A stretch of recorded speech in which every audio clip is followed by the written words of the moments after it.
we've wrapped up testing. Testing for everything is finished.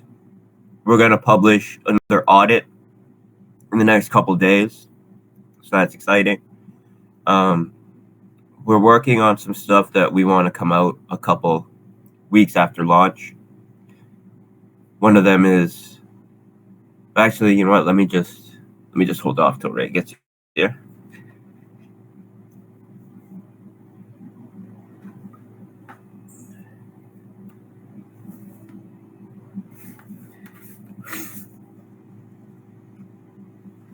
We got a Yahoo Finance article that's about to go out. That's going to be big.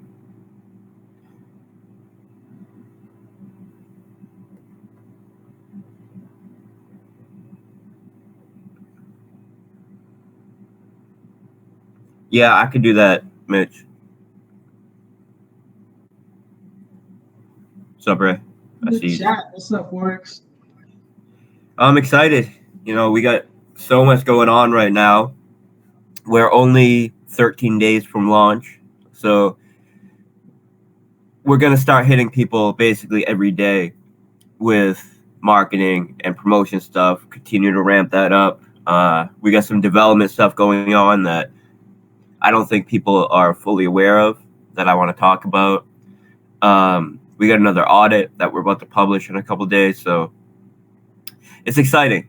You know, super busy, been working every day, you know, well, you know, because you're in the private marketing group.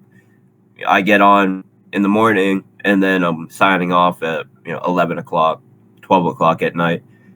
Often what happens is I get on and we handle marketing in the morning, marketing meetings and planning marketing. That way we can get it out relatively early in the day. And then I spend all night in dev meetings. So super busy, but we're prepared for launch. So testing is basically completed. We're going to continue to keep doing testing because you can never have enough testing, but everything's been thoroughly tested. We got a open source audit about to drop, and I think that's important because that's an audit that you don't have to rely on any kind of centralized figure to verify for yourself. It's utilizing a suite of scripts that anybody can go on GitHub and access. And as long as you know how to run Python scripts, you can verify the audit yourself. And this is very important because it tests all of the major functionality of the contracts, and it's cut and dry, like it's pure logic and math. So there's no clever wording that can hide something. It's right there, and we'll be publishing that on the front page. We got some, big articles with big publications coming out. We could get into it, but I'm excited. I'm excited to be here. I'm excited to be on your channel. It's been a while since we've had an AMA with the community. Whenever I like to speak to the community, I like to do it through your channel because I think you're the most tapped in out of anybody. And I'm excited to answer some questions.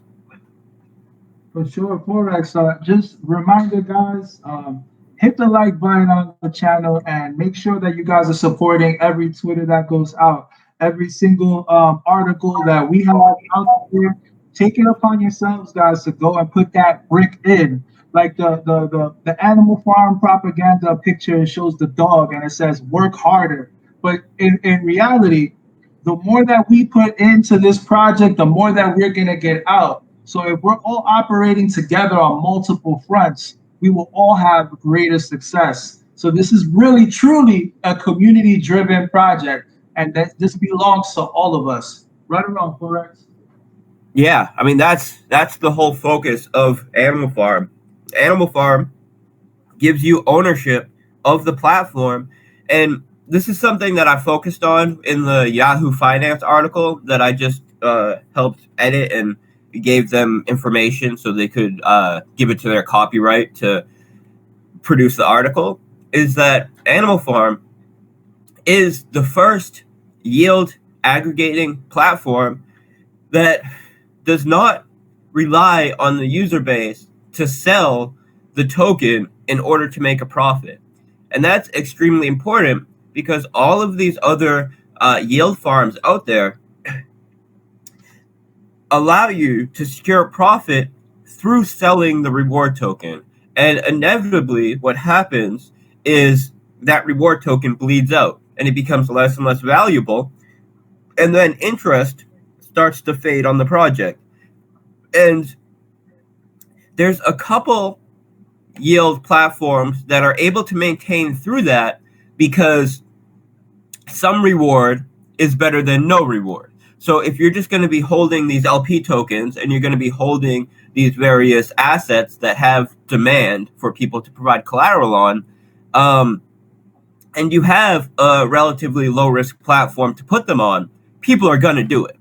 So, pancake swap farming, there's maybe one or two other platforms on other chains that, like Uniswap, that have farming that's pretty successful. And the reason for that is because although their token continues to bleed, it's better than nothing. But what we're doing is we're taking that model, we're taking advantage of all the low risk cash flows, we're combining them in ways that no other platform makes available. And in this case, PancakeSwap is the number one farm right now on BSC. We're providing all of the value of being on PancakeSwap with the additional cash flows and additional value for our platform that are produced through our incentive structure. So there's always going to be demand for yield farming because people that are holding these assets are going to look for a low risk way to generate yield. But what the current model is forcing them to collect this yield in an asset that's going to continue to bleed out because as people earn it, they're going to sell it. Now, Animal Farm is the first platform that pays out this yield in BNB and BUSD.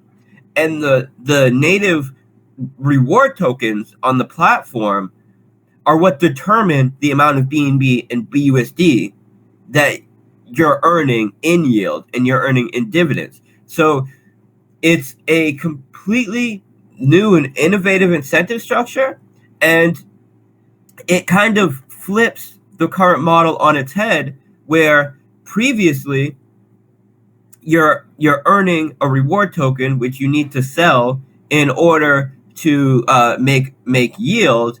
In this case, you're earning a reward token that you need to hold and accumulate in order to earn yield, and this yield is coming in a secondary asset, BUSD or BNB, which do not require you to sell the native assets to earn. So this is why our Animal Farm Dog token, which is the main reward asset that you're earning on the farm for staking non-native tokens, and the Animal Farm Pig tokens, which is the governance token, which allows you to not only earn yield, but also earn a share ownership in the platform, which allows you to earn as an owner, collect the fees, deposit and withdrawal fees, collect the fees on taxes when taxes are swapped in dog transactions, allow you to collect pigs and from the piggy bank. So there's a fee associated with depositing withdrawal in the piggy bank, which is generating pigs, which is being paid out to the pig pen. And also the yield that we're earning through lending to PancakeSwap, which is being earned in the form of cake that is then swapped for BUSD and paid out to the pig pen. So it takes the previous incentive structure, which was put your collateral in these different staking pools to earn a token and sell that token as fast as possible in order to collect as much yield as possible or as much realized profit as possible, because the longer you hold on to that reward token, the less value you'll get from it because it's continuing to bleed out, since that's the only way people can secure profit. And instead, creates a structure where you're being rewarded for holding that token, and the profit that you're making is in BNB and BUSD. And this is completely new. It's completely innovative. And I came up with the model largely from things that I learned through developing Drip. So in developing Drip, of course, I think a lot of people know this, either instinctually or through experience. These projects self-promote when they're pumping. The better the price is doing, the more exposure they get, and the more free promotion they get through trending on Dex tools, through being a top mover on CoinGecko, through having higher volume, which these bots on Telegram like to promote you, and you get these kinds of things. So I realized that if you're going to pay out yield, or there's two ways that you can pay out profit essentially in a project. One is by paying out in ROI through some sort of dividend model, and the other way is through price appreciation. And if you're going to pay out in price appreciation, you need to pay out the dividend model in some secondary asset.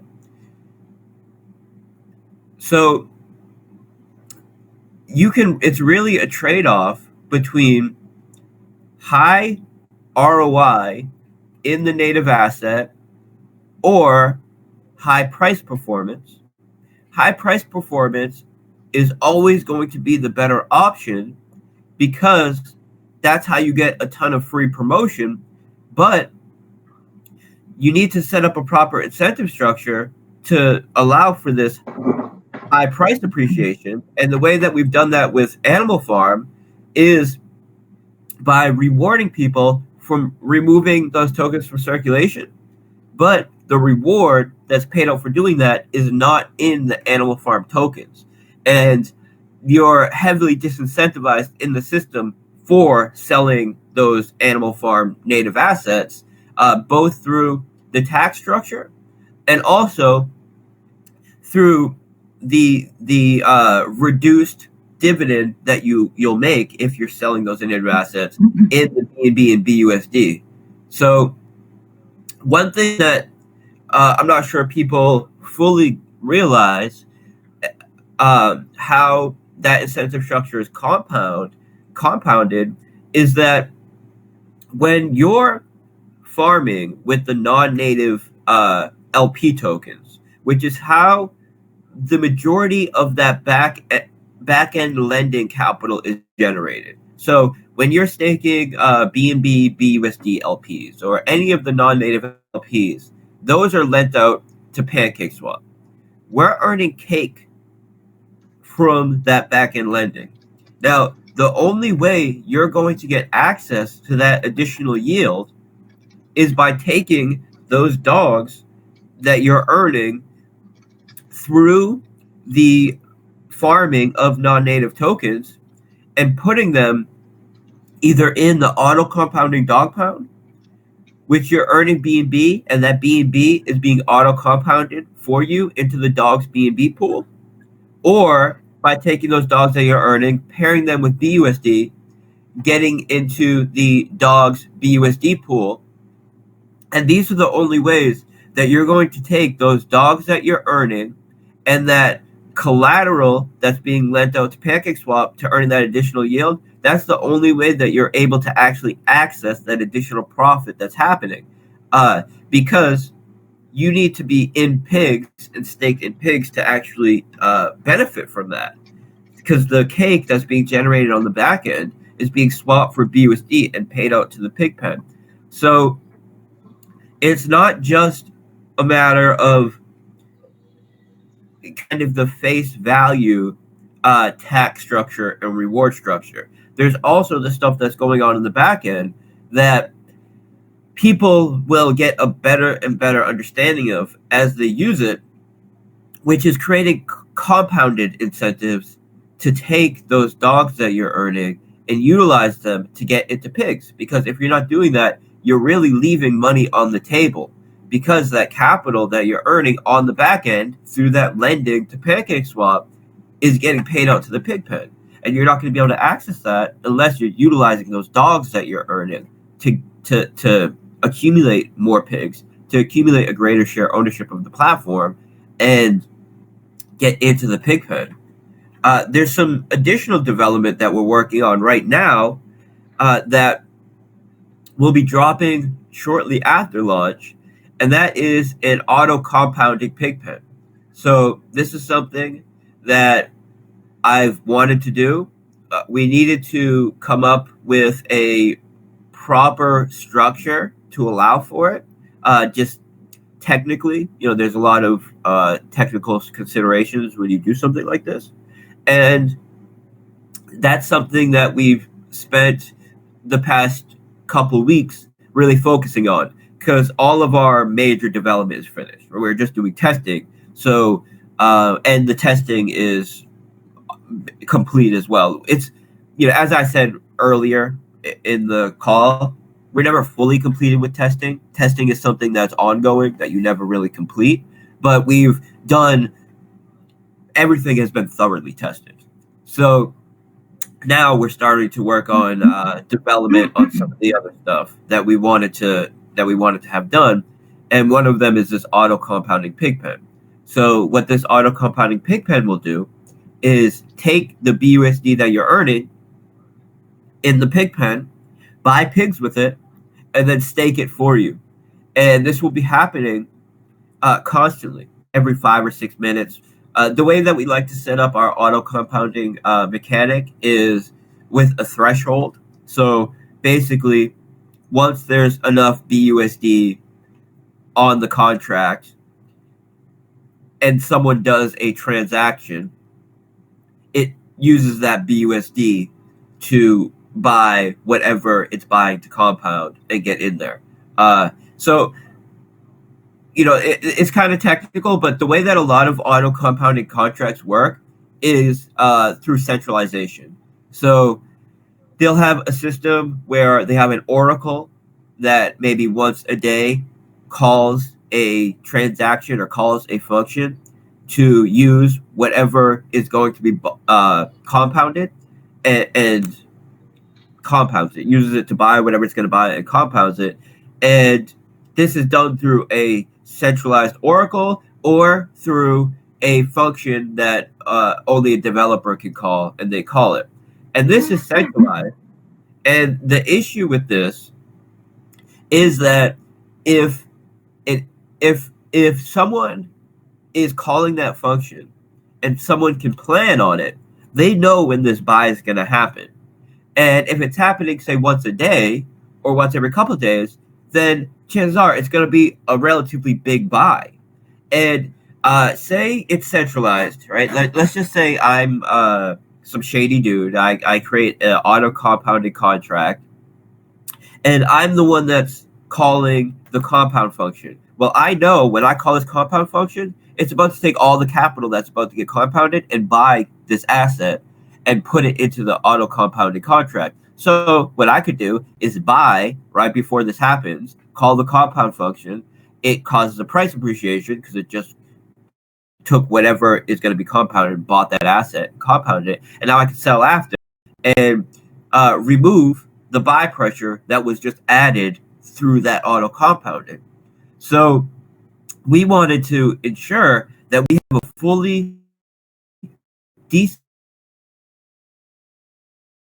decentralized approach to auto compounding. Decentralized also be happening often enough that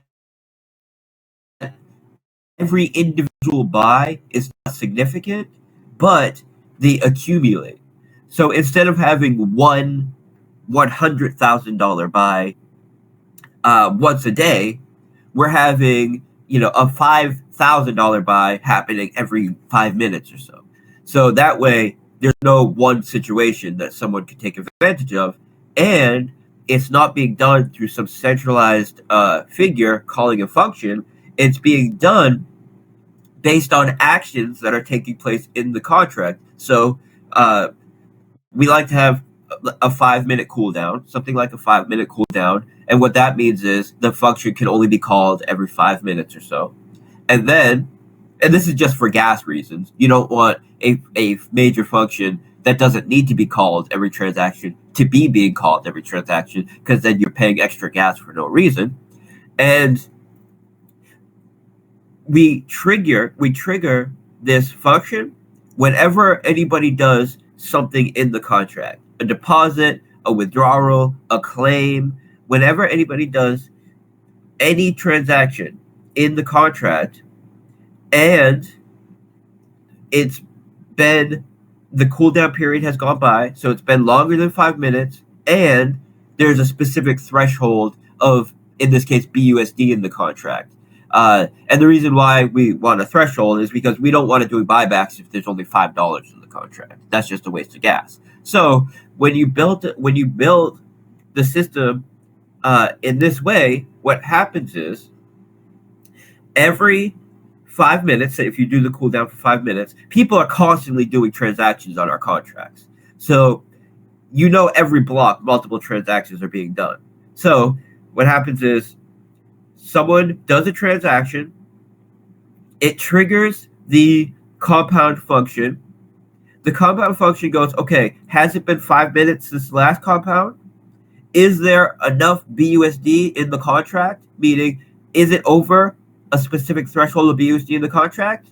Yes. And if all of this logic says yes, yes, yes, then the BUSD is used to buy the pigs, and then those pigs are credited with the people in the auto compounding contract. That way, it's fully decentralized. It's no centralized figure that's deciding when it's happening. It's happening every 5 minutes, and it's not wasting gas because it's constantly happening with every transaction. It's only happening when it makes sense to happen. So this is how we set up our auto compounding systems, and they are the optimal design, right? There's a lot of projects that are utilizing non-optimal functionality. Our functionality is extremely optimal, and we spend a lot of time designing these systems to be the most optimal.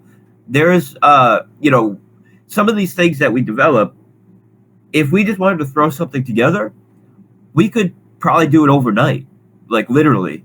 But we spend weeks on testing and optimizing our contracts to ensure that our user base is spending as little gas as possible to get it done. It's as decentralized as possible, and it's not something that can be manipulated by insiders or just someone that's clever.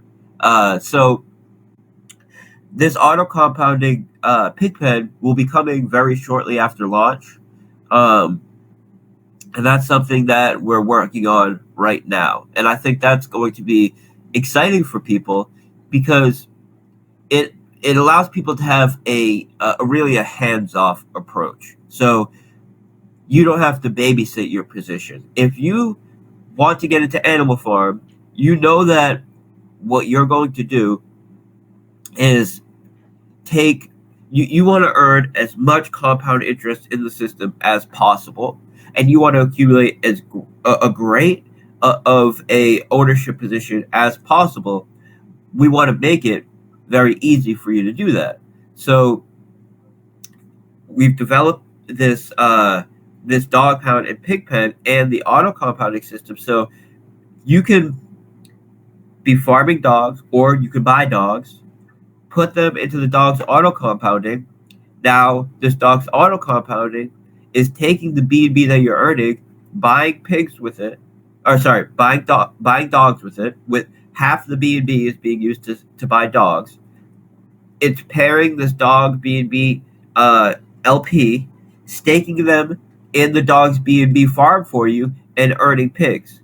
And it's doing this all day, every day. So you're earning compound interest in the form of both B&B and pigs, because this B&B that you're earning, it's being utilized. Half of it's being utilized to buy dogs and put in the form of LPs, but that doesn't mean that you're not getting full access to that B&B. So I've had some people ask, if I get into the dog pound, but I want to make sure that I'm earning B&B, should I get into the non-auto compounding one? And the answer is, you're going to get B&B if you get into the auto compounding one or the non-auto compounding one. You get into the non-auto compounding one, it's taking the B&B that you're earning, and that B&B just sits in the contract. It's and it's available for you to claim. So it's not working for you, but you have earned it. If you're in the dog's auto compounding contract, it's taking that B&B that you're earning, it's utilizing half of it to buy dogs, pairing that into the dog's B&B LP, and putting it into the MasterChef contract to start earning you pigs. But that B&B that's in those LPs that were created for you is available for you at any time. You can withdraw those LPs, you can unpair them, and that B&B is accessible to you. So either way, you're still earning all of the B&B that you would in the non-auto compounding, but this B&B is working for you now. It's ensuring that you're earning compound interest in the form of our Animal Farm pig tokens. And then, as you earn those Animal Farm pig tokens, you can put them into the auto compounding pig pen, and now any BUSD that you earn in the pig pen is being used to buy pigs for you and increase your position in the pig pen, and that is earning you compound interest in the form of BUSD, because you stake pigs, you earn BUSD. This BUSD is being used to buy pigs, which increases your position in the pig pen, which in turn increases the BUSD dividend that you're earning. And there's no other platform in DeFi that allows you to earn compound interest in the form of BUSD. That's extremely, extremely powerful. So, and BUSD is the number one stablecoin in crypto right now. It was surpassed. It surpassed. What's it called? Coinbase's USDC. You're talking about in market dominance, right? Yeah, it surpassed because Binance delisted USDC. So Binance is very smart, right? I like Binance as a company. I think Binance has done a good job providing direction for BNB, and I have a lot of confidence in BUSD as a stablecoin. This is why we're using BUSD. And if there's any stablecoin that I would want to be earning compound interest in, it's BUSD. And to be able to earn compound interest in an asset that is pegged to the US dollar and is backed by what I consider the number one exchange in crypto, there is an argument to be made, right? Whether it's the number one or whether it's another one's the number one, but it's a hard argument to make number one. Binance is backed by a huge amount of money, and they've been very smart with their treasury, and that's why like FTX is laying people off. Other companies are laying people off, and Binance are hiring right now because they were smart. They accumulated a massive treasury, so now when all these other exchanges are hurting because we had a correction in the market, Binance is doing what we're doing, and they're basically DCAing it. So similar to what we did from a team perspective. So a lot of other projects, they were just asked out when the market corrected. Their project died. They moved on. They went to go I don't know, work at McDonald's or something, and we hired 5 or 6 new employees. So and I, they're more partners than anything, but just from a perspective of running this kind of like a company, we hired them. So, and I could speak to that as well. We recently brought someone else on from a management perspective who has a ton of experience in project managing, and he has a diploma in I think engineering management. He's provided project management for some major entertainment companies. He has many years of experience in the business. He has all kinds of certificates. We got his resume. We're really treating this, professionally. And I wanted to bring someone on to add an additional uh, some additional management because we have so much stuff going on, and when the way that I've been continuing to grow and grow this team is that initially we worked with who was around us, because that's what you do. You work with who's around me that has the best skills possible. But as we've continued to grow in our profile, we've got a lot more skilled people around us, and we've maintained all of the people, like BB, my partner. He's still working with me, so it's not like we got rid of the people that we started out with, because I'm someone that is I recognize the value of relationships in business. Building and maintaining relationships is one of the most important things you can do in business, and that's why the guys that I came into this with, I'm still good friends with them. We're still working together in a lot of facets, but you need to be able to progress and bring on people that are more qualified as you grow in profile. So we recently brought on someone. He's in sort of a trial period right now where he's working alongside Stonecutter, just to kind of get the ropes of how we work. But over the next couple of weeks, he's going to be taking on more and more responsibility from a project manager perspective. And he's someone that has many years of experience doing project managing. And then, of course, we brought on a CMO recently. And you guys have started to see the influence that that's had relative to our other projects. So previously, it was me and BB. And thank God for a very good referral structure, and thank God for guys like Ray and guys like Black Sheep and guys like Stunner, and Crypto Thomas and Moonshot, Mr. Moonshot, and guys like this go through, who are just hustlers. And I mean that in the best perspective possible. They're guys that know how to work. They're guys that know how to get things done, and they're guys that are self-motivated and have drive, because they weren't on the payroll, but they had enough drive, and they're self-motivated, so they were able to get out there and share their referral links, and we designed a very, very solid referral structure, and that allowed us to grow. But from a team marketing perspective, it was just me and BB. And BB has no experience in marketing. He's a developer. I brought on BB. Basically, the way I brought on BB, I don't know if people know this or not, he was working for a major exchange, in a major crypto exchange in Europe. And he was an investor at Reap.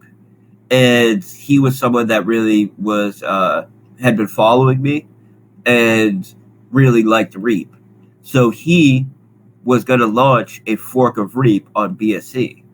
And I told him, like, look, it's open source contracts. You can do whatever you want. But if you're going to use basically my name, my theming, you're going to use all of that, I can't let that happen.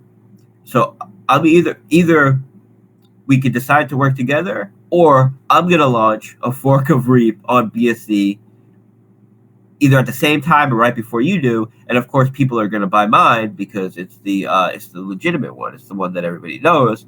And BB's a smart guy, so he realized, oh, it'd be better off if we just partnered together on this. And the reason why I was willing to partner with him is because I got his resume. I realized that he was doing programming for a major crypto exchange. He already got something like 300 people in the group that were ready to go with the pre-sale. So we had that little small base of people that he already brought on. And and I was looking for someone to bring on as a partner anyways that was more skilled at coding than I was. So we decided to work together, and we kind of, took on everything else after that. But neither of us had solid marketing experience. I had my reputation in the space as someone who people recognized as being trustworthy. I had raised capital and been an advisor for dozens and dozens of other projects like TrustSwap and MahaDAO and RioDAO and a lot of big projects. So people knew me. And also, I was an administrator and one of the guys that kind of founded the Moonshot Hunter group. It existed before me, but when I got in there as one of the administrators and one of the guys that were running it, that's when it went from just a regular crypto hype group to a group that was doing all kinds of raises and really, really blew up. So people knew me from these other things, and that allowed me to grow a base. But we didn't have someone that knew a ton about marketing. And when I'm trying to focus on developing everything, BB is focused on doing just strictly coding. We're trying to run a community. I'm trying to network. We're trying to find partnerships. There just isn't time to also be managing a marketing budget and be analyzing the performance of this marketing and be reaching out and scheduling and doing all of those things. So we really needed a CMO. And you could see the difference that we've already had by bringing him on. And we're just kind of just getting the ball rolling here. There's a lot of things that take time, and also we don't want to do everything before launch. We want to continue to increase and ramp up our marketing over time. So like we just had a Yahoo Finance article that's going to be dropping in a few days. We have these YouTube ads which have not gone up yet. That's what I was going to ask you about too. That was going to be one of my questions. And I think Forex, it's good. Like people need to understand how transparent you are, how much you share with the community. Other developers don't do this for a number of reasons. One, they're not as transparent as you. Two, they don't even have this much going on to be able to share. So we have so many different things and layers to everything that we got going on. And especially when it comes to marketing, even with the CMO, he's showing us so much, opportunity and different things related to marketing. But we can't just drop everything in one day. It has to be spread out. Certain things have to take time. And Forex, this was a question that people had in the community, and it's important that they understand the direction that we're going and why we chose to do this, right?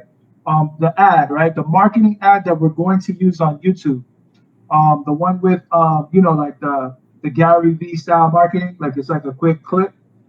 Yeah. Click here, the link below. I think people need to understand why going that way or having that type of ad is optimal. What do you think about that, Boris? Yeah, so there's a few things here, and I'll share some kind of tricks of the trade, but also just talk about my perspective on it. So people who are in this group right here, they understand DeFi, they understand the market, and they understand the project very well. So they may be thinking, why don't you have an ad that gets into the meat and potatoes and really just lays it out?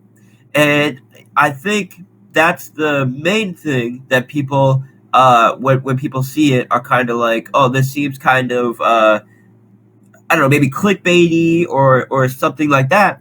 But you have to look at it from a perspective of someone that doesn't know anything about Animal Farm, knows a little bit about crypto, like they've heard about crypto, they know DeFi exists. What they're going to be attracted by is lifestyle. They're going to be attracted by what feels like an exciting opportunity that they want to learn more about. So greed is one of the major drivers, right? Greed and fear are really the main drivers of people. And that's what you exploit in marketing. So when you have a short clip that gives a hook of something that piques their interest, but doesn't lay out the details of it, that's when you get an impression. That's when you get someone that voice, in the back of their head says, I want to know about this. Like, what is this? Six figures. I've heard people make six figures in crypto. That's so when you do advertising in this kind of way, you're trying to cast a wide net. You're not trying to speak to the person that already knows everything about DeFi. But what I wanted to do was ensure that we have at least one line that speaks to people that do know about DeFi. So that's why it starts out with basically a lifestyle projection or signaling, right? A really nice car, really nice house, guy talking about making six figures. And then it gets into basically one line saying that the crypto is the largest growing market, and in all market conditions there's one class that benefit. So no matter what the market condition is, there's one class that is always benefiting, and that's the exchange owners. So when someone hears that, it makes sense to them. People that understand DeFi, they know that the exchange owners are who are making the most money. They understand that. They know there's all the talk, the exchanges, they're forced liquidating people, doing all of this stuff. People know that exchanges are cashing in big. So people who don't know anything about DeFi, they're going to see the lifestyle. They're going to be interested in the six-figure stuff and the kind of greed dynamic. And that one line will somewhat make sense to them. But people that understand DeFi, that understand crypto, that will really make sense to them. That there's one class that always make money in all market conditions, and that is the exchange owners. And then it follows that up with learn how you can earn like them. So learn how you can earn as an owner. And this speaks to actual dynamics of our platform, because it is true that no matter how bad a project does, the owners almost always make money. And especially when we're talking about market conditions where, not everybody is buying everything, like maybe what was happening in 2020. So that speaks to the mechanics of Animal Farm, where you are earning as an owner in the platform, and you're not relying on optimal market performance. You're not relying on optimal price performance of the assets. You're earning as an owner. If people are using the platform, you're earning, you're making profit, you're making money. So it speaks to that dynamic, and it's short.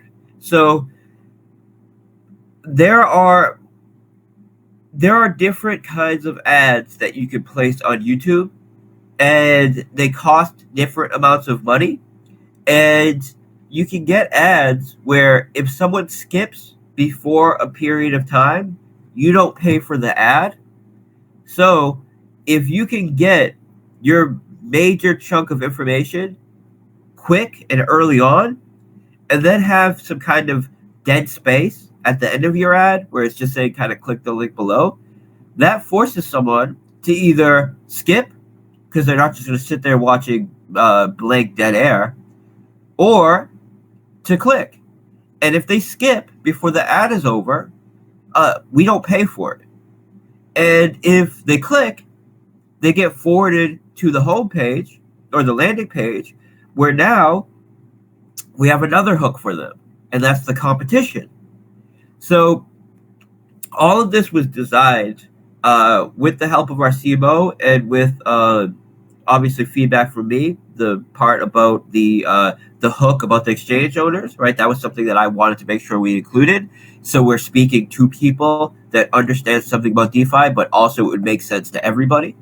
And the timing and all of that, that's the expertise of our CMO, understanding exactly how these kind of models work. And the reality is that when people see these kinds of ads, they very rarely click on the first time. So the way that advertising and marketing work it's almost always the fourth or fifth time or more that someone sees an ad that they click on it.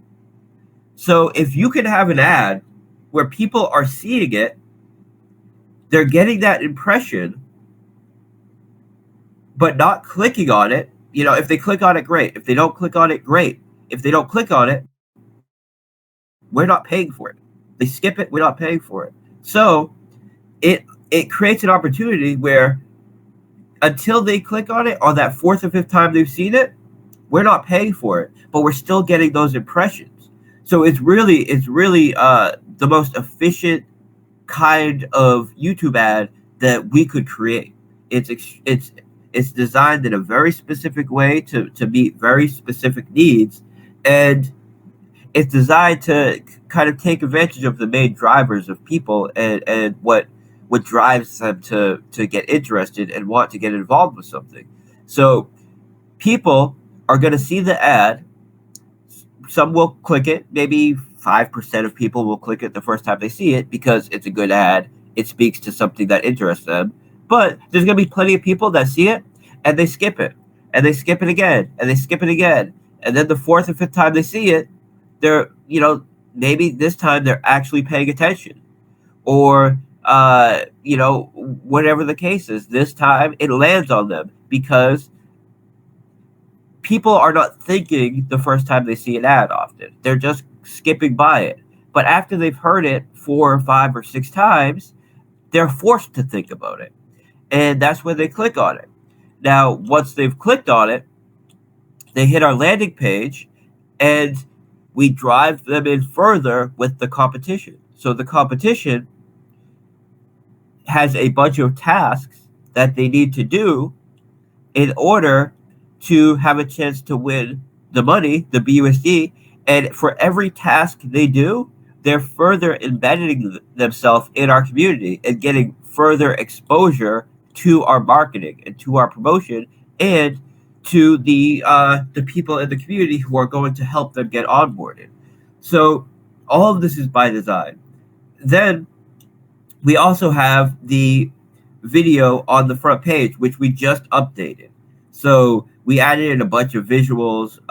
For example, when I'm talking in the video about how demand for liquidity providers is higher than ever, we have graphs showing the variable demand for liquidity providers over time. We added in a bunch of stuff. We just added that in, I think, yesterday, the day before. Yesterday, actually, we just put it up on the site. And this allows them to very easily understand the mechanics of the system, and it's right there on the landing page, right when they see it. We also just added a countdown on the header, so it's I think you guys have probably already saw it. It says buy pigs now to prepare for launch in, and then a countdown. It's just something like that. And people can click on that, and it's going to take them to the swap page to buy to buy pigs. And there's the countdown there. We added in read more and links to the wiki. So now, if you go to really any of the product pages, there's a read more link, which is going to forward you to the link to the wiki, and that's where the wiki is going to give you a ton more information about the project. And we're going to continue to improve the site to make it easier for someone that doesn't understand really anything about crypto to get onboarded. So all of these things were designed to compound on each other. So whether they see it through an ad or the YouTube page, no matter what step they are onboarded onto, they're hit with another page that has the next steps for them to take to get further onboarded. And we're basically holding their hand until the point where, you know, they're in this Telegram group as a buyer and waiting for launch on the 18th. So We are, yeah. Speaking of onboarding, right? This is a very important question. Everybody wants to know this question. You know, I'm tapped in. I'm tapped into all the communities. I'm listening. I'm hearing what guys got to say. And this is very important. I think everybody would agree. What's the status of the fiat on-ramp? What challenges are we having? And what is it on our priority list? Because, you know, like I see a lot of people coming into crypto. They're coming in through us. They're coming in through Drip. They're going to be coming in through the animal farm. It's only right for them to be able to have this fiat on-ramp. And then we can be the go-to fiat on-ramp in DeFi, period, for like when it comes to dApps, when it comes to our lane. So what do you think, Forex? Where are we in that fiat on-ramp process? Yeah. So initially, we applied. They wanted a full KYC.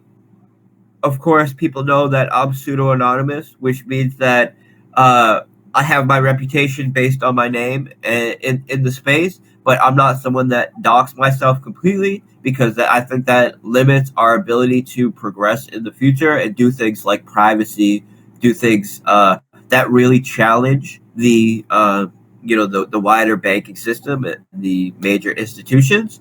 So we needed to find someone that could step up on behalf of the team, give them an advisory role so they could be an official team member and KYC for us. We did that. Now the next step which is what we're dealing with now, is I don't know how much I should get into it, but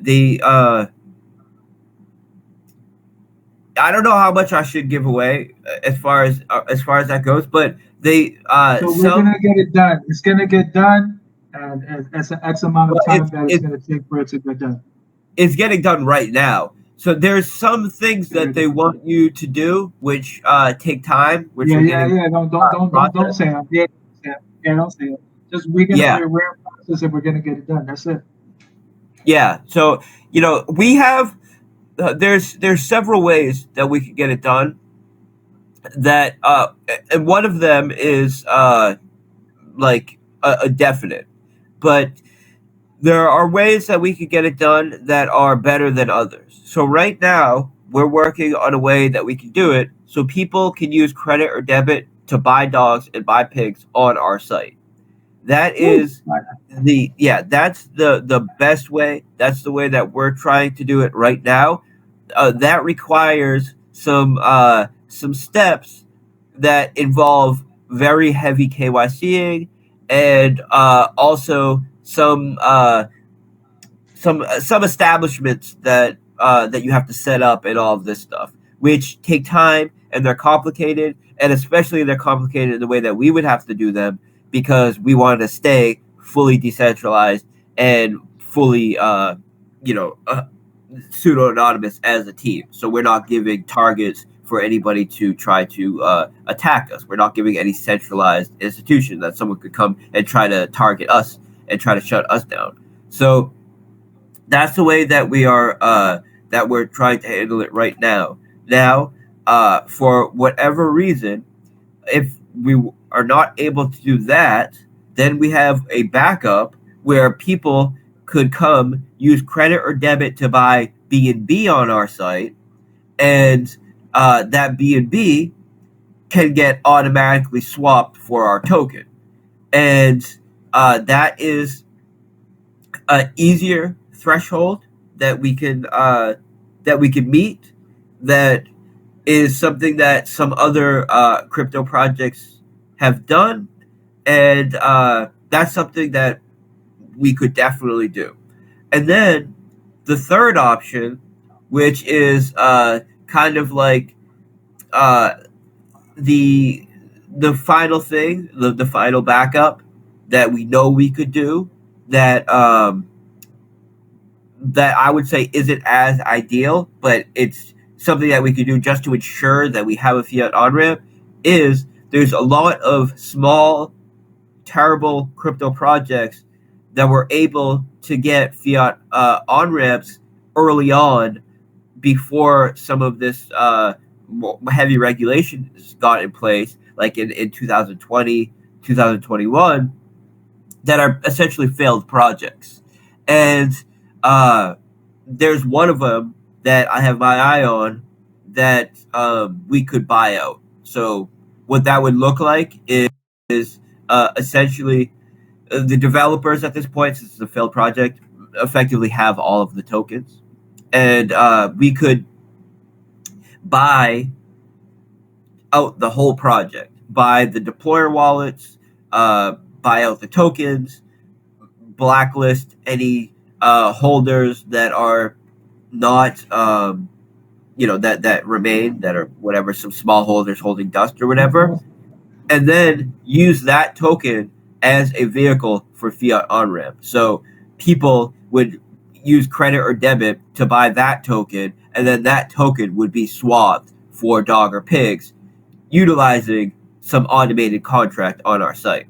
So without a doubt, there's a path for a fiat on ramp, and we're absolutely going to get it done.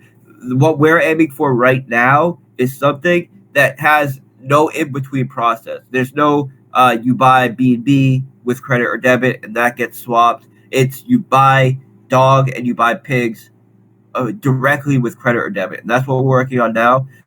I don't want to give too many details on it because there's always competition. There's always people that are looking to make things harder for us because they're either our competition or everybody has their own motivation. Some people like to cause trouble for a project to try to create a price correction so they can then buy lower. There's all kinds of things like that going on, and that's why I have to be very careful about how much we disclose when it comes to some of the things we're setting up. But even with that, well, we're going to have backups on backups. So even if we get the credit or debit that allows people to go right into pigs and right into dogs, we're also going to get something to get into B&B and have that B&B swap. And we're also going to be looking to buy one of these, failed projects that have fiat on ramp as well. So just like with the ads, just like the YouTube ads that we have going, we didn't just set up one account because we don't want to create any kind of easy target for anybody. So we have many accounts that are all running the same ad. So one gets taken out for some reason, the ads keep going, and it's about decentralization and hardening. So it's really just it's a process that we are continuing to make progress on, and I expect us to get it around launch or very shortly after launch. But it's something that's definitely happening that we're making progress on. It was just I don't know, maybe 2 weeks ago. So just to give a little bit of a timeline, maybe a month ago, we had someone do all of the process.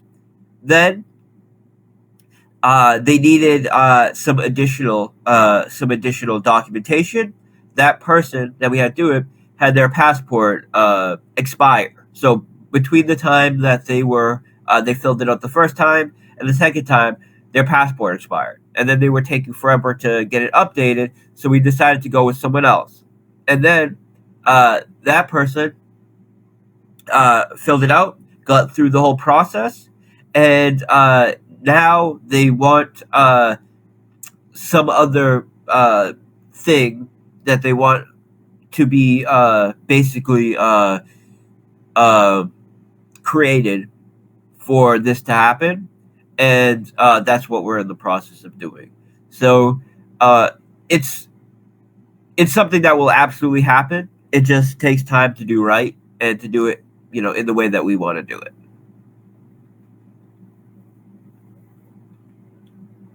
Here's another question. Oh, this is a good one. What's the dog's token supply going to be? Is it going to be based on the snapshot? You were like muffled. You said, "What's the dog token gonna what?" Is the dog token price going? I mean, the dog token supply going to be based on the snapshot? Yeah. So the way that that's working is the dogs that were so everybody that sent in dogs during the credit event will get credited dogs. So either dog LPs or single asset dogs, and they're getting the same amount of dogs that they had at the snapshot. And then, in order for us to migrate liquidity, we had to first remove liquidity from the old pool, which we haven't done yet, because there's no reason to have that liquidity in our wallets just sitting. Like we're just leaving it in there until it's time to do the migration, and we're removing the BNB and BUSD from the old liquidity pool, and then we're going to pair it with the same amount of dogs that were in the V1 pools. That way, we'll have the same pricing. And because we're using the same amount of dogs in the liquidity pools, and we credited people with the same amount of dogs through the credit system, that means the dog's price will be the same as it was, as it is right now. If you look at the dog's price for the V1 pool, and the amount of dogs in circulation will be the same. Minus any dogs that were created after the pause event. So people that are paying attention know that when it was paused, people had dog LPs in the MasterChef contracts, and MasterChef contracts, they don't know if a token is paused. They don't. All they do is look at the amount of blocks that have passed since the last action you took. So if the dog tokens were paused for a month and they sat in there for a month, the master chefs are going to mint a month worth of dog tokens. But having all of those additional dog tokens in circulation doesn't help anybody. It just it makes no sense, first of all, because the dog token and the whole animal farm system has a very well balanced game theory. And if one of the tokens is paused, that game theory is thrown off. So having those additional dog tokens, which were minted after that game theory wasn't in place, doesn't make sense. It also doesn't benefit anybody to have a bunch of extra dog tokens in circulation. Plus, to do the proper migration, you want to have the state when we unpause to be exactly like the state when we paused it, and that's how we're doing it. So the dog token supply will be less than it was at the pause point, and the reason for that is because some small percentage of people, like less than 1%, didn't send in any dogs to the credited contract, or they didn't credit themselves. And if that's the case, those dogs won't be in circulation. But other than that, yeah, the state is going to be exactly the same, but we're in a much better place because we have this new vesting model, which in dogs, which is the variable tax loyalty system. And if we were to launch from the ground up, like do a brand new project and have this loyalty vesting system, it would work, right? But it wouldn't work anywhere near as well as it works when we have tens of millions of dollars in the dog's liquidity pool, which now act as a reward mechanism. So anybody that sells dogs or transacts dogs without reducing their tax to the loyalty score is taking a portion of that dog liquidity, swapping it for BNB and BUSD, and that is being fully used as a reward structure in the pig pen and dog pound. And the system would work from the ground up, but having tens of millions of dollars already in place for a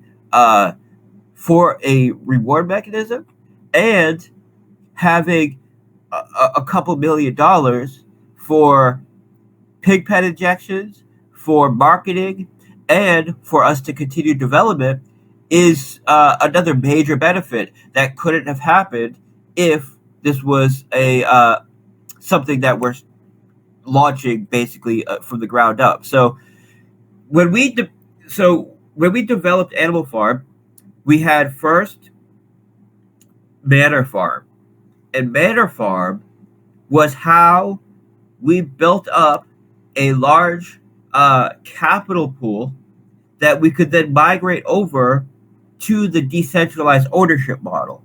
So we needed something to decentralize. We needed an existing, well-running platform in order to pass the ownership of in a decentralized way. So we started with Manor Farm, which was a typical centralized platform.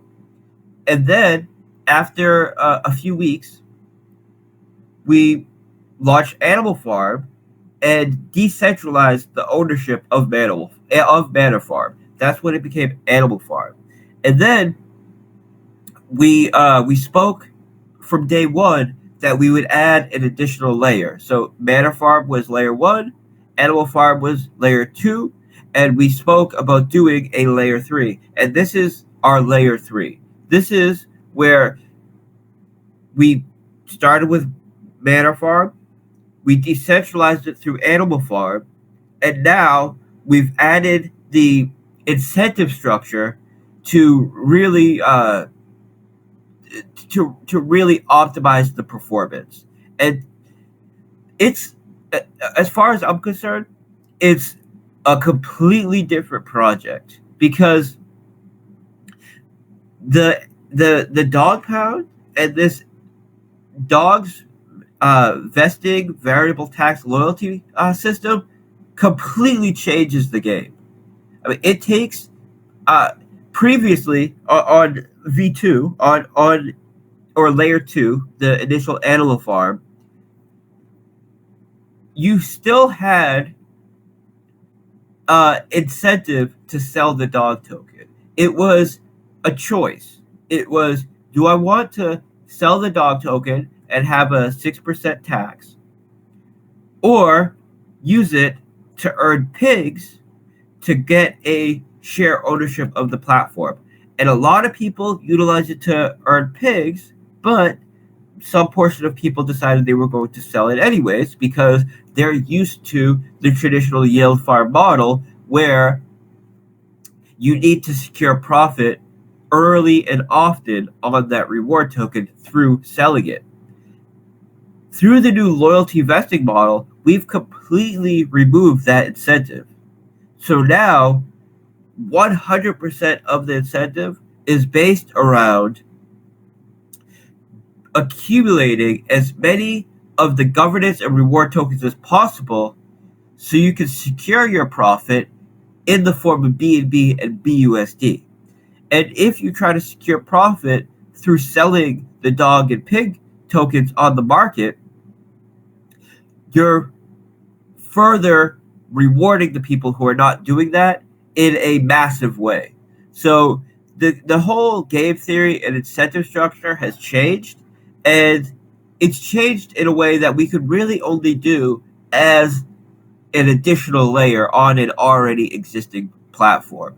So it's really uh, it's really a blessing that we got put in a position where we were able to do this kind of this kind of game theory adjustment. So people that have been in from day one know that we launched Banner Farm, then we launched Animal Farm, then we launched Piggy Bank, and Pancake Swap changed the lending pool that you could earn emissions on through just through staking on their platform. We had an immutable contract that allowed us to lend to the pools that they shut down emissions on.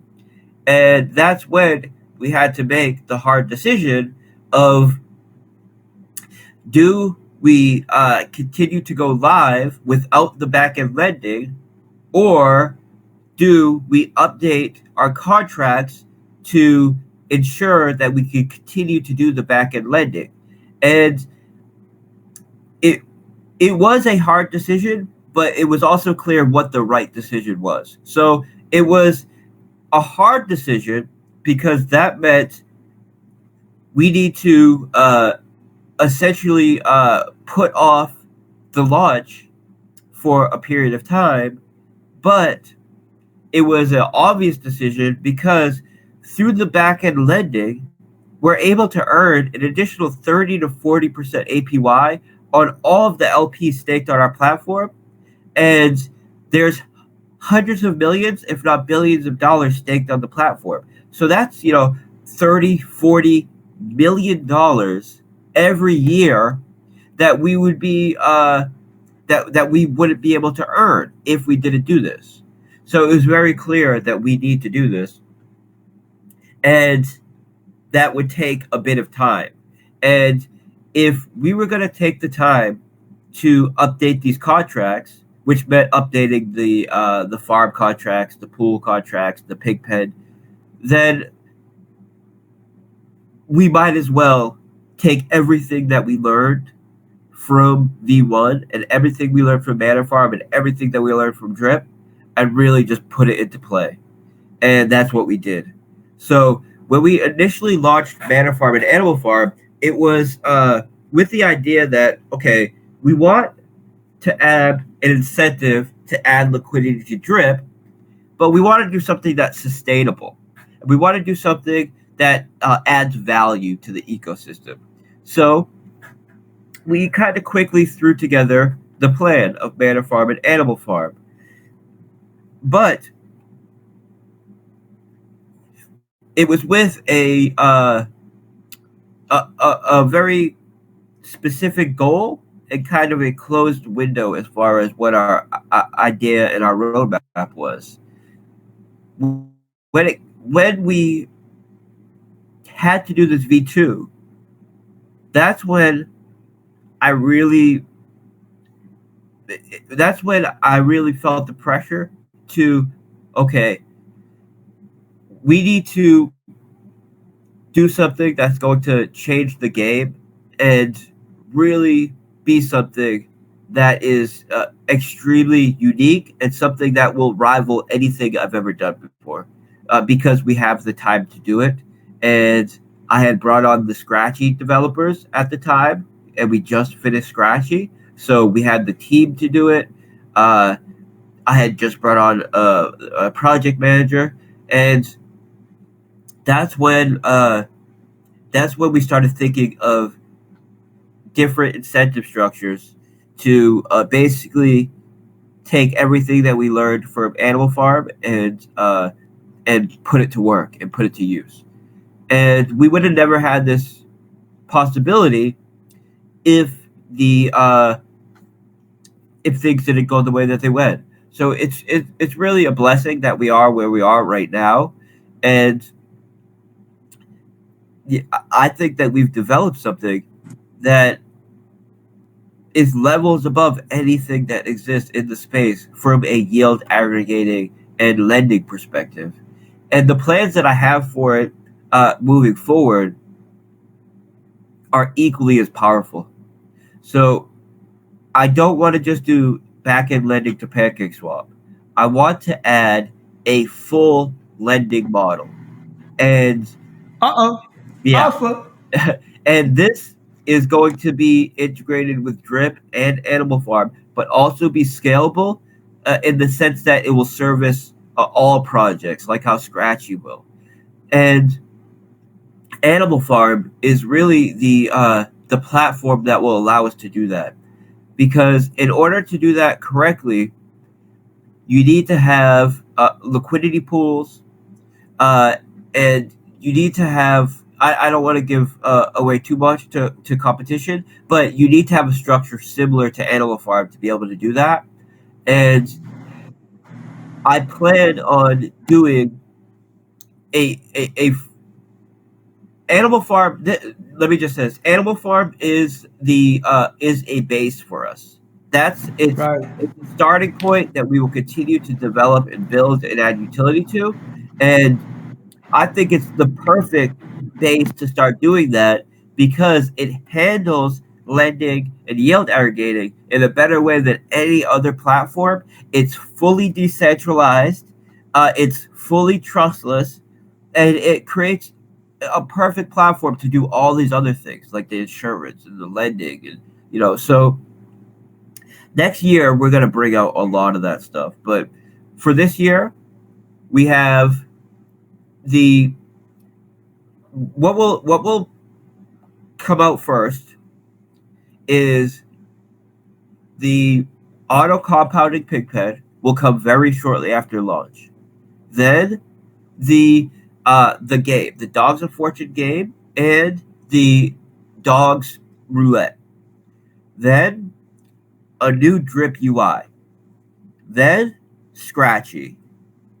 Then after Scratchy, we're gonna put a lot of focus into partnership vaults on Animal Farm and integrating those partnership vaults in Animal Farm with Scratchy because it's the perfect opportunity to blend those two things together since Scratchy is doing buybacks of these other platforms tokens that adopt Scratchy, and these tokens that it's buying back can be used as a reward for stakers. So it's the perfect integration for Animal Farm to have partnership vaults, and those partnership vaults pay out the tokens that Scratchy are buying back, and they're doing that for people that are pairing our native tokens to those native tokens, and then paying out the partners native tokens. So that will be coming, and then it's I have two other products that I want to build for Drip that support both the faucet and the reservoir, and that's going to take us into early next year. And then my full focus will be lending and insurance. That's going to be the two major new things to come after Scratchy. So Scratchy is the next after Animal Farm launch. Scratchy is the next major independent project to launch, but there's a ton of other stuff that's been already developed that will be coming out every few weeks after we go live with Animal Farm. And then next year it's gonna be the next major projects to come out next year will have something to do with insurance and lending, and there'll be systems that are fully scalable, meaning all projects will be able to adopt them and utilize them, but they will be used first on Drip and Animal Farm as a proof of concept and to give additional utility and support to our platforms. So, So Forex, wait. but So that means that it will be a benefit for projects to be competing even early as now, buying up pig tokens to be able to have position in the pig pen because not only is your community going to participate in the vaults, but you're saying that there may be lending opportunities for other communities to you'd be utilizing on Animal Farm. That's what you're saying? It's gonna happen. It's not even a maybe. This is gonna happen. It's there will be an ability for people to stake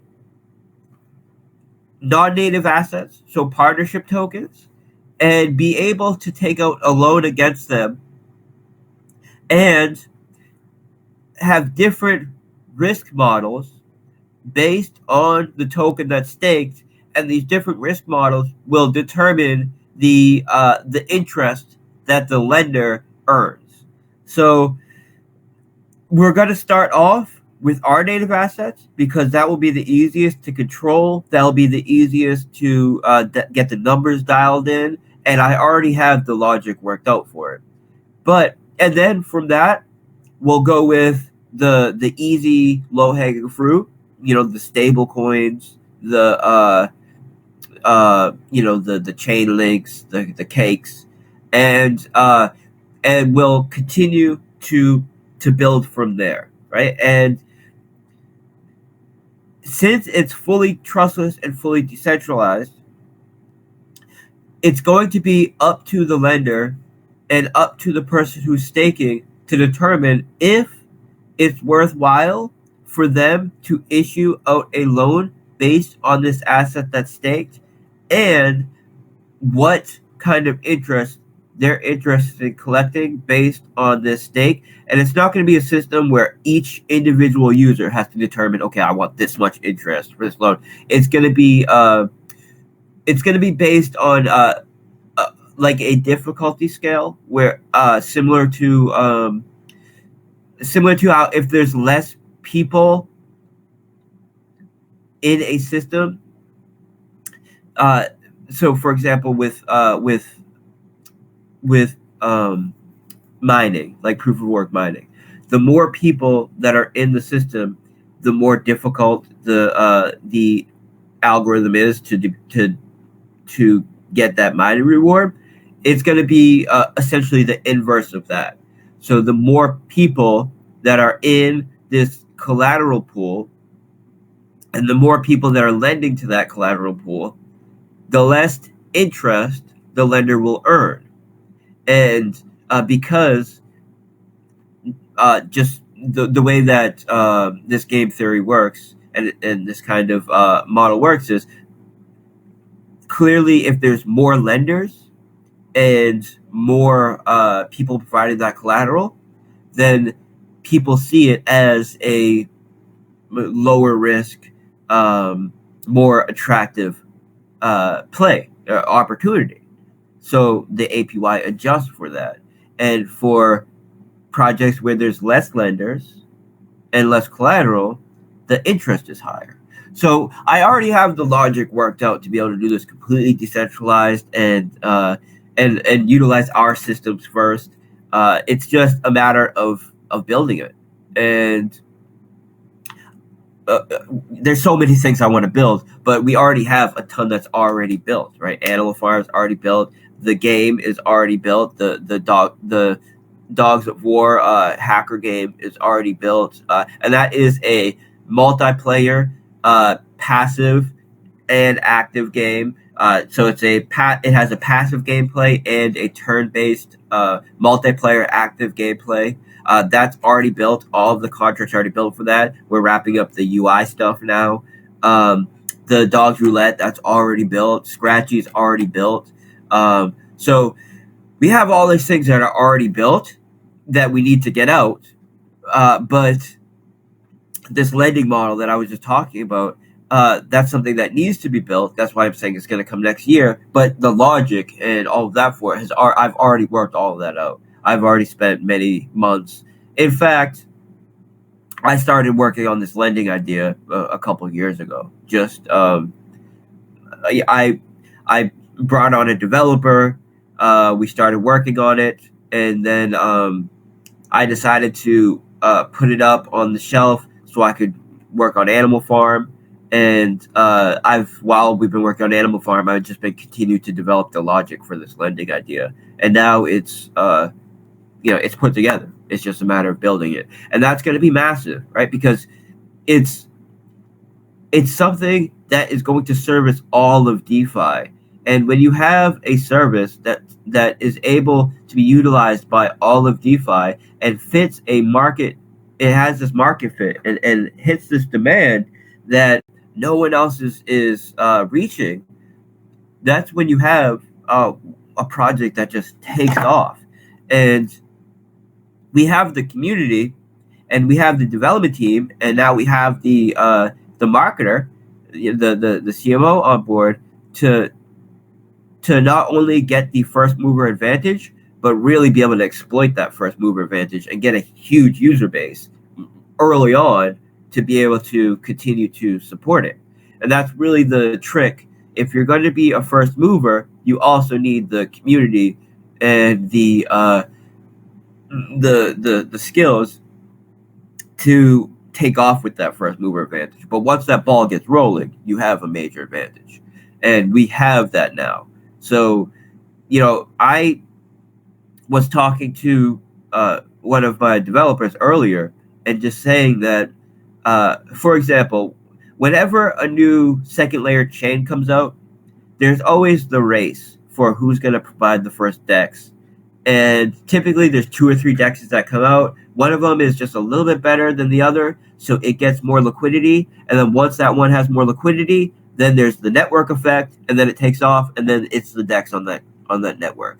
And I was telling him that we have the community now, and we have the skill sets that when we see an opportunity like that, where it's going to be a race to see who gets the network effect, we can take it every time.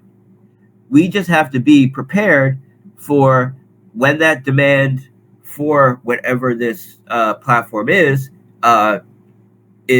there to jump on it. Because if we jump on it, we're going to run away with it. It's just a matter of executing. And the demand for this kind of lending platform is there 100%. And we're gonna be the ones to do it, but there's gonna be a ton more things like that. So we're always working on things. So we're always very busy. But after Animal Farm, after Strategy launches, we'll have this lending project, but we'll also be running on a well-oiled machine with our project managers, with our CMO in place. So I have like 3 or 4 more developers now that are going to be there on the sidelines, ready to jump on something, ready to jump on an opportunity when it appears. And I think this is just kind of something that's kind of came to my mind recently, that we need to be taking advantage of these opportunities because now we have the ability to do so. So whenever there's a new DEX on another chain, or not new DEX, but for example, whenever a new chain comes up and there's the need for a DEX, for example, we could take advantage of that. We have the community, we have the developers, we have the marketers to jump on that, to be the first mover there, and then utilize it as another use case and another a node in our ecosystem to provide value to the rest of the ecosystem, to Drip, to Animal Farm. And we're going to be really putting a lot of focus into that moving forward as well. But everybody should just know that there's a lot of developers that are like, okay, I'm going to build this project, and then like this is like they see it as like a hobby or something, or a side thing, or they're not fully devoted, and they're just looking to do whatever's going to make them money. They're looking for, oh, this is the next new hype, let me make a copy of it or whatever. A lot of people did that with Drip. That's not my mind state at all. My mind state is we're going to keep building and building and building utility and just awesome things. And I have so much drive to continue to build. And there's so many things I want to build. There's so many things that need to be built. I mean, we have the whole traditional finance system that's centralized that needs to be decentralized. And we've maybe hit like 2% of the products that are available in centralized markets, traditional markets, and decentralize them in DeFi. There's so much work that needs to be done.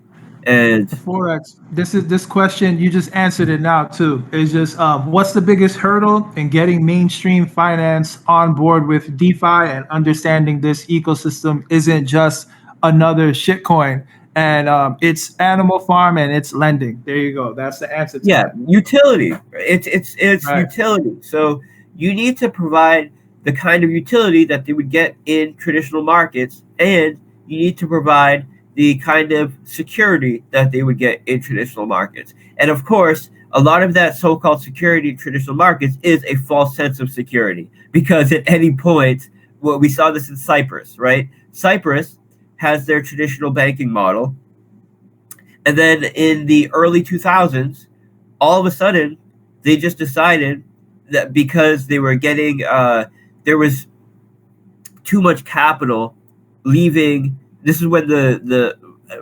relatively around the time when the euro was issued. So all of these countries in Europe went from having their own native currency to adopting the euro. And when this happened, a lot of small countries started having capital outflows, which were draining their treasuries and draining their GDP, because people want to go to wherever capital flows the most efficiently. And if you have a small country that is, doing some suboptimal production, but you have the ability to control your own currency, you can make it work to some extent. But when the euro was adopted, a lot of countries that were doing okay with their own currency all of a sudden had a ton of capital flowing out and no capital flowing in. And Cyprus decided effectively overnight that they were going to prevent everybody from withdrawing more than $5,000 from your bank account, and they put a 50% tax on everybody's bank account. So they stole 50% of everybody's euros, and they prevented people from being able to withdraw more than $5,000 from their bank account. So that way, they did it in a 1-2 punch, really, because they prevented people from removing their money before this tax was applied, and then they applied the tax. So people have a false sense of security with these traditional markets. That also happened with gold. Right? We had people think gold is some awesome store of value. It's something like over 97% of all gold in circulation was seized by governments around the world. So yeah, gold is a great store of value until the government decides to take your gold. And it's the same as these fiat currencies. It may feel good to be in an FDIC insured bank account. That doesn't protect you when the government decides to take half your money overnight, or inflate the supply of your currency by whatever the ridiculous value the U.S. has inflated their currency by over the past couple of years. And this is a continued this is a continued pattern that governments do. And DeFi and crypto is really the only protection against this. And all crypto, obviously, and all DeFi is not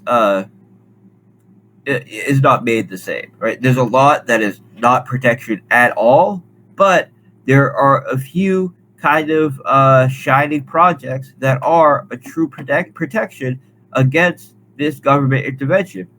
And what I want to do is kind of when I say take down, I don't mean in an aggressive way. I mean checking off one major financial utility or one major financial product after another decentralize it, provide it on chain, on whatever the best chain is at the time. Right now it's BSC, and integrate it into our existing model to provide more utility. And what I see as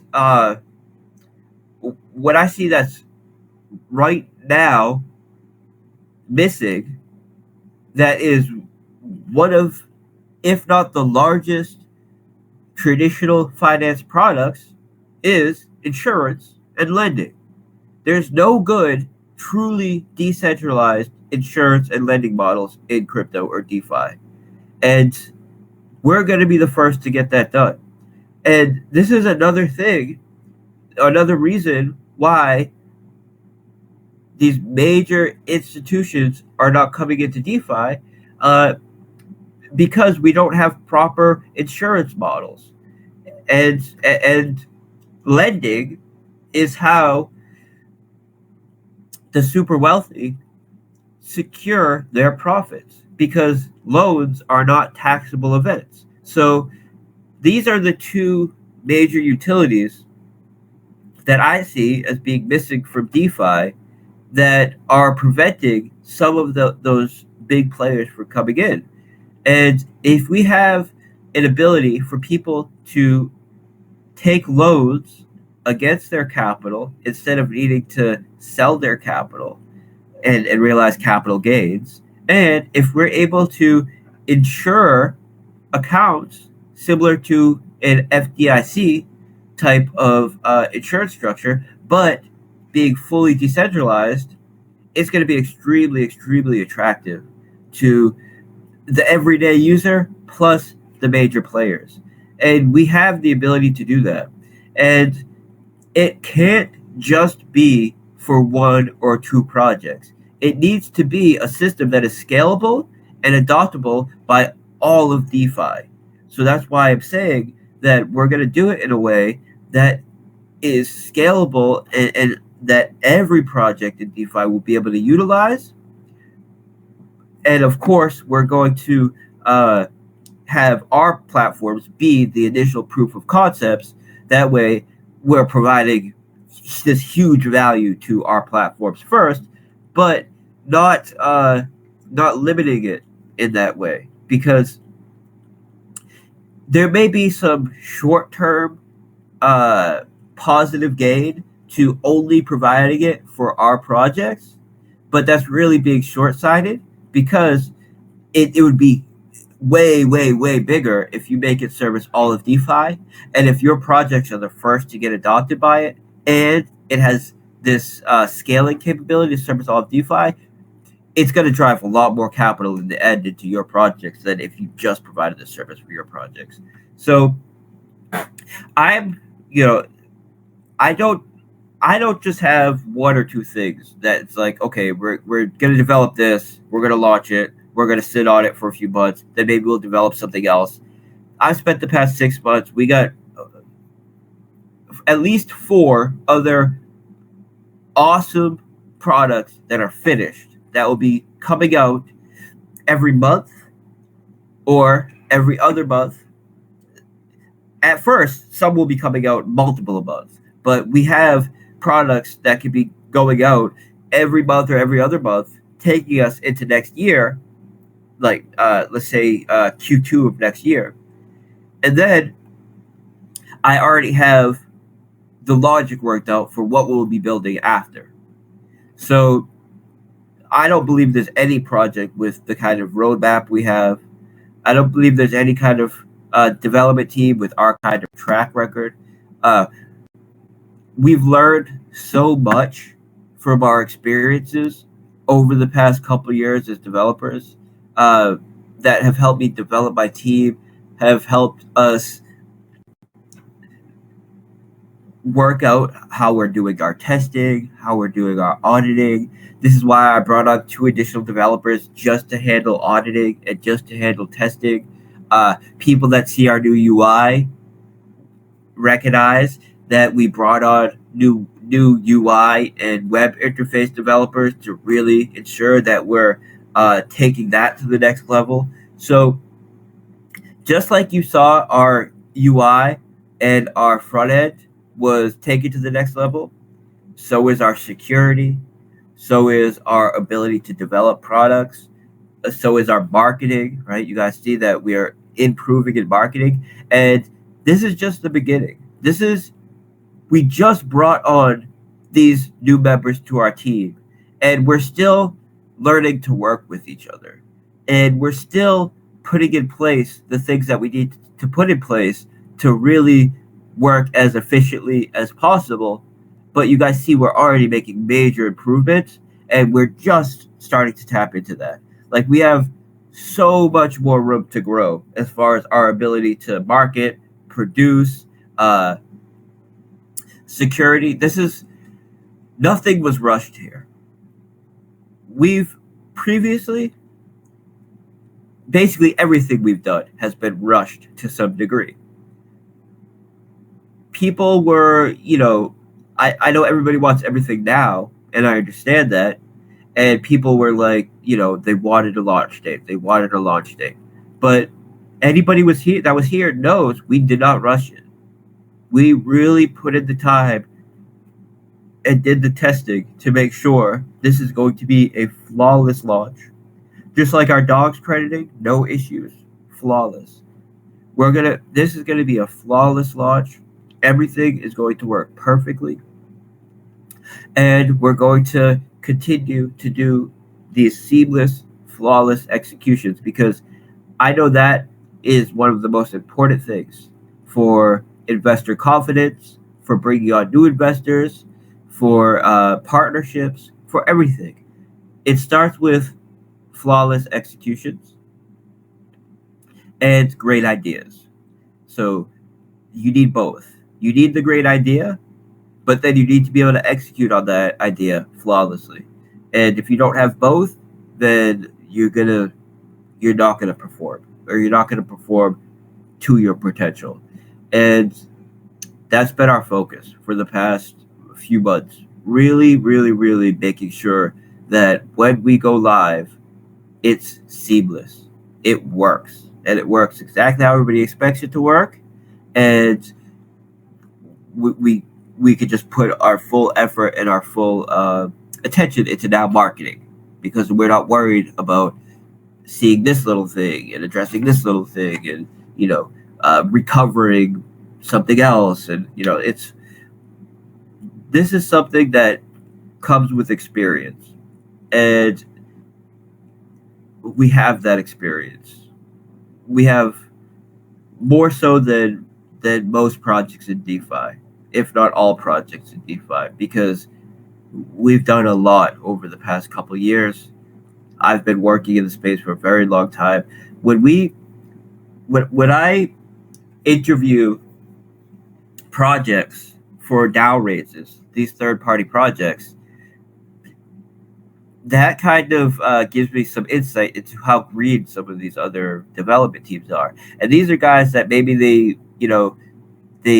went to college, they got computer science degrees, then they went and worked for Google, and now they decided to go off on their own and start working in DeFi. And even so, they're just so green when it comes to understanding how these DeFi markets really work and how to do development in them. And until you actually put in the time and you actually develop things, and you try to build things with utility, and you're not just forking and cloning other projects, but you're actually solving problems and you're building innovative stuff. And we have that experience and that advantage, more so than maybe any other team in DeFi, just because we've put in the time, we've put in the work. And that kind of experience is what has allowed me to build the team. And we're in a better place than we've ever have been as far as our team goes. So it's very exciting, guys. We have on Friday, we're gonna have another interview with a YouTuber. So we have something pretty big scheduled for Friday. We have a Yahoo Finance article that's going to be dropping anytime now, maybe tomorrow. we're experimenting with different Twitter influencer uh, uh, like pushes. So we've tried doing 5 at a time and really hyper focusing on them, uh, where they each make a tweet. We've tried doing it where we make a tweet and then we have a handful of them quote tweet us.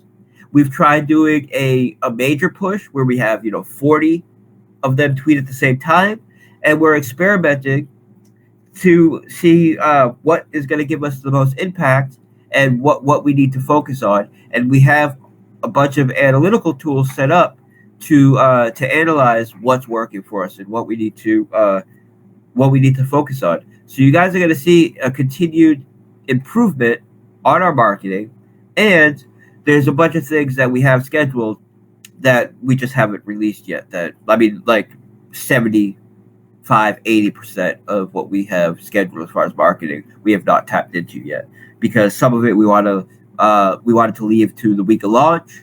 Some of it we want to have while the platform is live, because that form of marketing speaks directly to onboarding people into a live system rather than a system where it's you're telling them about something that isn't live yet. So there's so much that we have planned from a development and marketing perspective, and it's very exciting. But for this week, some of the stuff you guys will see. But one thing that we'll put on the schedule is an interview on Friday, and I'll be announcing who that interview is with. Maybe today, maybe we're off the call, or tomorrow. So yeah, today's Wednesday. So do you have any more questions, Ray? Yeah, just let's get clear up some FUD. Two FUD questions. We got we got one, from I call them Fox Meth, the fake news channel, right? The Fox Meth community. These guys came up with a lie that we changed the whale tax recently. So I think that they try to stretch Armstrong FUD from the way that the wording of the old white paper is. You know how there's some wording there dealing with the supply of drip being XYZ and the whale tax being based on the supply, but the whale tax is based on your individual account, right? Forex is based off of you explain it, Forex. Well, I mean, we haven't changed the whale tax at all. If we had changed the whale tax, it would take a transaction on chain to even do that. That obviously doesn't exist. So the way that the whale tax works is it's based on a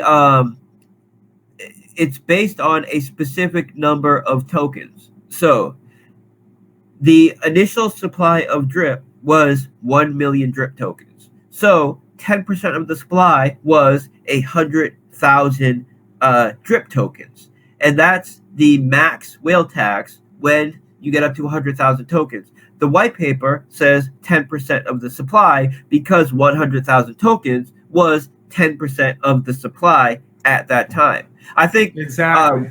We just have to update the white paper to say we gotta update our white paper, but that's why we have this whole brand new wiki. And these guys out there are very pathetic. They're very pathetic out there trying to stretch Armstrong FUD to say that somebody changed something XYZ is really ridiculous. It's always been the same way. We shouldn't give them attention, but the way that the whale tax is designed is specifically for this reason, and it's playing out exactly how we want it to play out. So it's designed based on a number of tokens, which was 10% of the supply at launch, and when the supply increases of drip, the whale tax becomes more effective because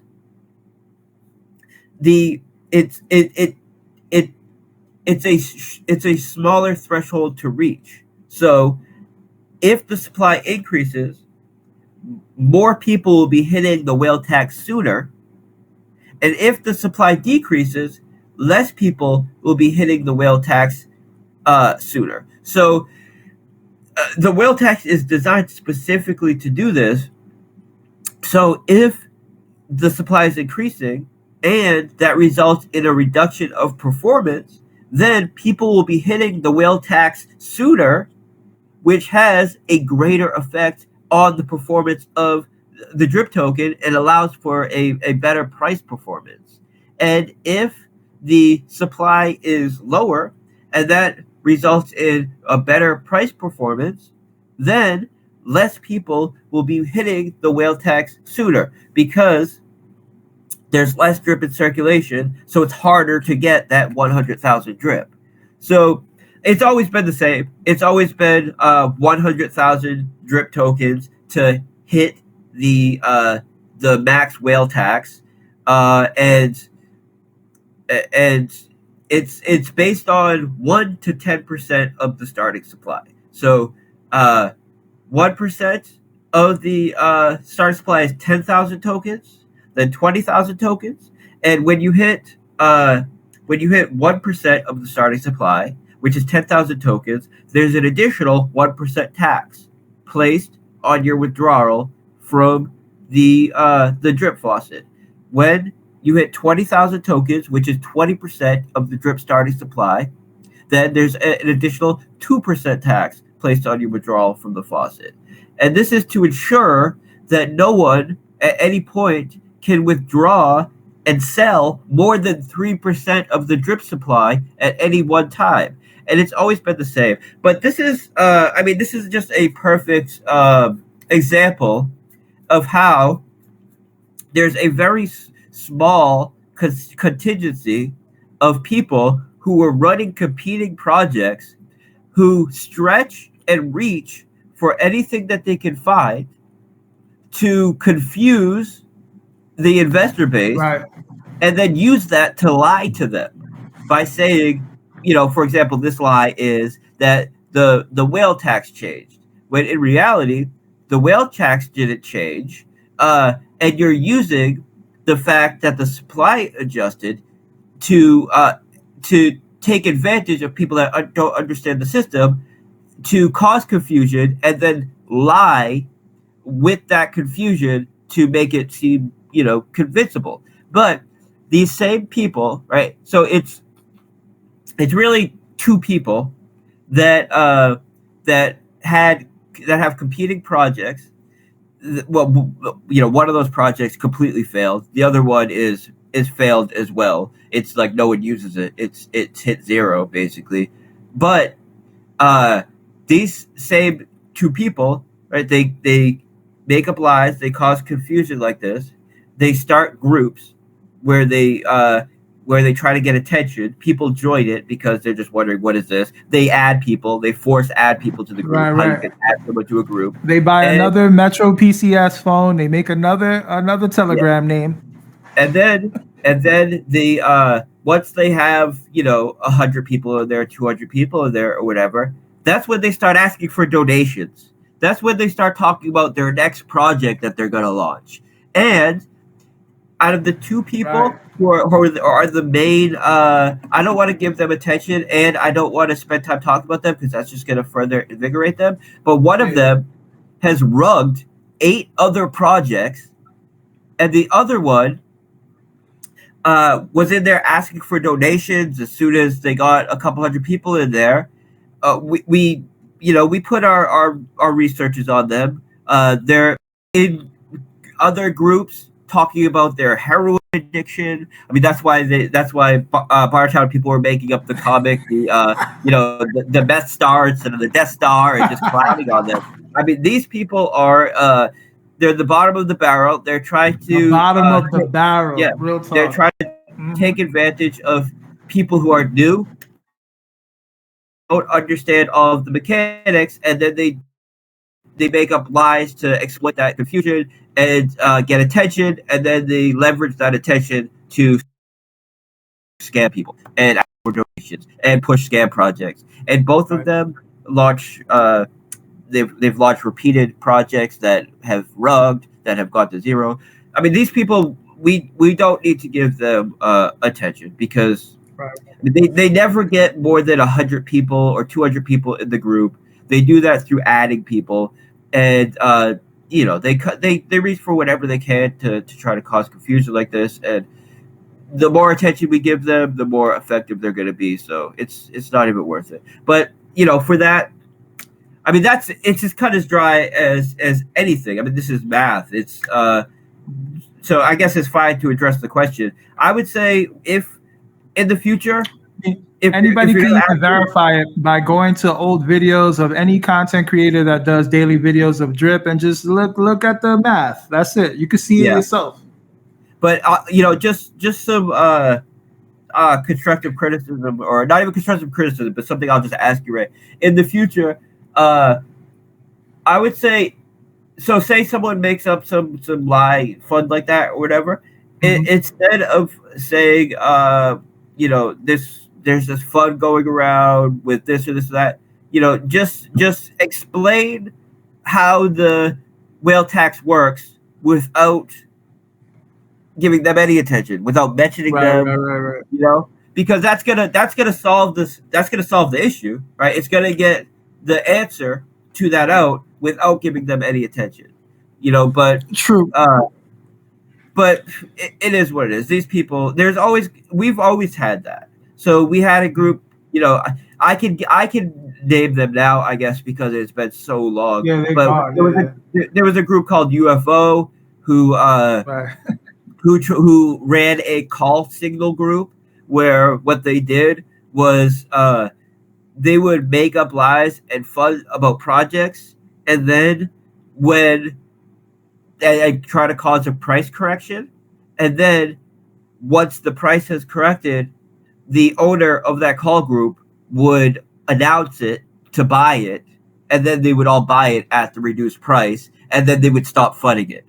And this is just crypto and DeFi is just a dirty place. People are going to do everything to get attention and try to find an edge. And that could be an example of what I just explained with the call groups. That could be someone making up lies to get attention so they could then ask for donations because they look like the good guy. They look like the truth speaker. It could be them getting attention to launch their own scam. It's kind of a shame. It's a big shame that this is how it is. But this is also the cost of freedom. When you have freedom, you're going to have more responsibility on every individual to do their own research and filter out what's true and what's not true. And because of that, you're going to have some portion of people that end up failing because they get the wrong info and they believe the wrong person. But it gives more power to the individual who is going to do the research and is going to put in the work because they're not limited and restricted by regulations and all of the things that are put in place to try to protect the investor, which do maybe protect the bottom 10%, but they limit the people that are really going to put in the work. And I would always err on the side of freedom, and I'm always someone that is more libertarian minded in that sense. So Forex, last question. That's it. We wrap it up here, and this is good, so that way people just can get this drilled in their head. Somebody asked if Forex would consider utilizing funds to do a sort of like a drip buyback through the farm instead of putting funds into XYZ areas of the animal farm. But my whole thing is this: we already understand that the buyback method is not a good method at all. And then the liquidity adding incentive is the animal farm. That's what's going to host all of our liquidity and drip. That's the liquidity management system. That is the area where people are going to be incentivized to put liquidity to drip to be able to farm different tokens. Go ahead, Forex. You could touch on that. Yeah. So it's twofold. So we have two mechanisms.